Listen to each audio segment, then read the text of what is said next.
Hello and welcome to this edition of Ask Dr. Robyn. I'm Dr. Robyn Silverman, Child and Teen Development Specialist and the creator of the Powerful Words Character System. Today's letter is from Michelle in Woburn, Massachusetts, who writes, Dear Dr. Robyn, my children know lying is wrong, so I was surprised I caught my 6-year-old son Danny in his first lie the other day. He told me he had his jacket on as he called me right before he was going outside to play with the boy next door. It was unusually cold outside, and he only had a short sleeve shirt on. When I looked outside, there he was, no jacket in sight. It was still inside on the hook. So how do I get him to do what's right and honest instead of what is easiest and fastest? Thank you, Michelle. I imagine that many parents remember the day that their child was caught in their first great big whammy of a lie. You're certainly not alone. You hit on something in your email. Your child is doing what is easiest and fastest, and likely he might not particularly like wearing a jacket. Being in Massachusetts, I know that you get some really cold weather. One of the ways that we can help our children make good, integrity-based choices is to arm them with questions that they can ask themselves even when you're not around that may give them pause. Number one, what is my gut telling me to do? Teaching children to listen to their gut is very important. Our bodies often tell us what our minds try to disguise.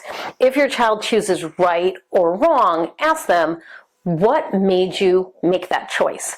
What was your gut telling you to do? How did it feel? Number two, would I do this behavior whether someone was watching me or not? In my opinion, the definition of good character is choosing to do the right thing whether all eyes are on you or all eyes are looking away. If your children can answer yes to both scenarios, then the choice should give them pause.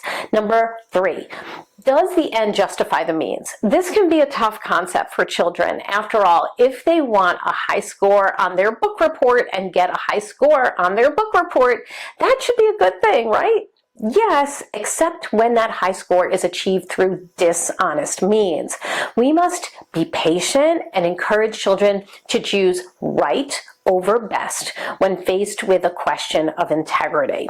Number four, could I look my parents, my friend, my teacher, my grandparent in the eye after I do it? We often know when our children are lying because they can't look us in the eye. Help your children to understand that answering no to this question is a sign that they may be on the verge of making a poor choice.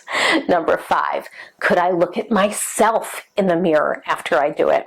If our children feel guilty, they feel sick, they feel sleepless after making a dishonest choice, they should take that as a warning. Have them play the what-if game in their mind and think through, how will I feel if so-and-so finds out? Taking a different perspective can be helpful in stepping back and seeing things differently. That's all for this edition of Ask Dr. Robyn. Please continue to send in your questions, and they may be featured in a future episode. In the meantime, I hope you make it a very powerful month. Thank you, everyone.